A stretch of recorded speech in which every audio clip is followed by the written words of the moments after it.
ইয়া রাসূলুল্লাহ, ইয়া হাবিবাল্লাহ, আল্লাহর নবী গো, একদিন শয়তান আমাকে বলতে লাগলো, দাহিয়া রে, তুমি তোমার মেয়েটাকে মেরে ফেলো, মেরে ফেলো, লোকজন তোমার পিছনে লেগে গেছে।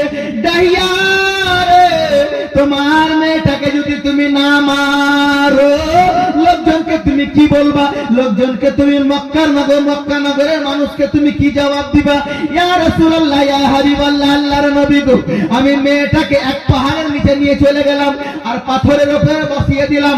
আমার মেয়েটাকে আমি বলতে লাগলাম, মা রে, তুমি এই পাথরের উপরে বসে থাকো।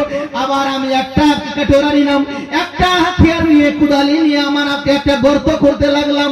ইয়া রাসূলুল্লাহ, ইয়া হাবিবাল্লাহ, আমি গর্ত করতে যাই, আমার মেয়েটা গর্ত খোদানো দেখে।